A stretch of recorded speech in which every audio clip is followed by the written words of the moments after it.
चलिए भाई, सोमवार की सुबह नए हफ्ते, इनफैक्ट हाल फिलहाल के मेरे ख्याल से सबसे इंपॉर्टेंट हफ्ते की आज होने जा रही है शुरुआत। खुलते ही देश की 5 प्रोमिनेंट लार्ज कैप कंपनीज के रिजल्ट्स पे हम रिएक्ट कर रहे होंगे। कोई रिलायंस इंडस्ट्रीज, कोई एचडीएफसी बैंक, कोई कोटक महिंद्रा बैंक, विप्रो और जेएसडब्ल्यू स्टील। इनमें से सिर्फ पहले दो जो मैंने नाम लिए उन्हीं का ही निफ्टी में 20% से ज्यादा का वेटेज है। इस तरह की इंपॉर्टेंस है जिन रिजल्ट रिएक्शन के हम तैयारी कर रहे हैं। जितने मतलब पिछले कई दिनों से जिस चीज की तैयारी कर रहे थे, अब वो सामने खड़ा हुआ है। कल सुबह 11 बजे फाइनेंस मिनिस्टर निर्मला सीतारमण इस देश का, इस यूनियन का बजट पेश करने जा रही है। चाहे वो इंडस्ट्री हो, मार्केट्स हो, आप हो, हम सबकी बहुत उम्मीदें हैं इस बजट 2024 से। रिजल्ट सीजन और तूल पकड़ेगा अब इस हफ्ते। 300 से ज्यादा कंपनीज हैं जो अपने तिमाही रिजल्ट्स घोषित करने जा रही हैं और कुछ प्रोमिनेंट हेवीवेट्स आपकी स्क्रीन्स पे जिनके रिजल्ट्स की हम तैयारी कर रहे होंगे, इंतजार कर रहे होंगे। कोई आईसीआईसीआई बैंक, कोई लार्सन एंड टूब्रो, कोई एचयूएल, कोई बजाज ट्विंस, और ये लिस्ट लंबी थी। सिर्फ प्रोमिनेंट नेम्स आपकी स्क्रीन्स पे मैंने डिस्प्ले कर दिए।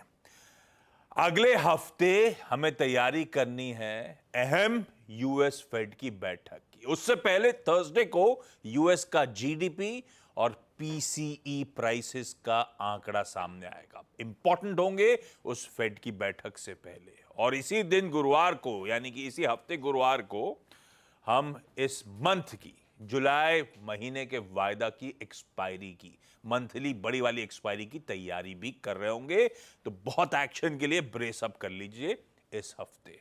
और इस एक्शन पैक हफ्ते से पहले हमने फ्राइडे को देखी कुछ मुनाफा वसूली। बैक टू बैक 4 दिनों की तेजी के बाद फ्राइडे को दबाव, और अच्छा खासा दबाव। 1% की कमजोरी दिन के लोस पे जाके सेशन की समाप्ति होती हुई नजर आई। और इनफैक्ट चौतरफा प्रॉफिट टेकिंग का मूड था। सारी सेक्टोरल प्रोमिनेंट पॉकेट जो थी इन रेड, इंक्लूडिंग आईटी, जो काफी अच्छे इन्फोसिस के नंबर्स पर रिएक्ट कर रहा था, वो भी फाइनली लाल निशान में जाके बंद होता हुआ नजर आया।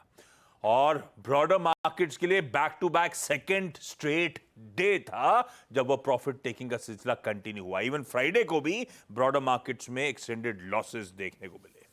और आज इस हफ्ते की, इस इंपॉर्टेंट हफ्ते की शुरुआत एक कमजोर नोट पे होने जा रही है। गिफ्ट निफ्टी कह रहा है 100 पॉइंट से ज्यादा का दबाव, आधे % की कमजोरी के साथ हम इस हफ्ते की शुरुआत करने जा रहे हैं। ऐसे में नीरज जी बगल में बैठे हैं। ग्लोबल मूड मॉल है कैसा, इनसे बातचीत होनी है। थोड़ा सा ग्लोबल मूड बिगड़ा था, उसी के बाद भारत में प्रॉफिट टेकिंग का ट्रिगर बना था फ्राइडे को। वीरू यहां पे आ चुके हैं। अब बजट की अहमियत आप समझ ही रहे हैं, सब तैयार हैं हम लोग। वीरू स्टूडियो में रेडी हैं। कुछ ही देर में निफ्टी बैंक की स्ट्रैटेजी पे चर्चा होनी है और हर्षदा बताएंगी सारे इंपॉर्टेंट स्टॉक्स एंड न्यूज। अच्छा, आज से सावन के महीने की शुरुआत हो रही है। आप सभी को क्या हैप्पी सावन, सावन के पहले सोमवार की शुभकामनाएं। ढेरों शुभकामनाएं हमारी तरफ से। अच्छा, फ्राइडे को जब मैं कह रहा था ग्लोबल क्यूज बिगड़े हुए थे, तब वो यूएस चाइना के टेंशन एस्केलेट होना हो, अब उसमें कई लोग माइक्रोसॉफ्ट के आउटेज की बात भी कर रहे हैं। जो भी है, सब रीजन बने। हमारे बड़े इवेंट से प्रॉफिट टेकिंग सीरियस थी फ्राइडे को। और वीकेंड में किस तरह के न्यूज डेवलपमेंट्स आए, ग्लोबल संकेत हैं कैसे। और एक हेडलाइन प्रोमिनेंट न्यूज़पेपर की सही लगी मुझे, बाय डन। बाइडन, वो खबर भी आ गई है। मूड कैसा है भाई ग्लोबल?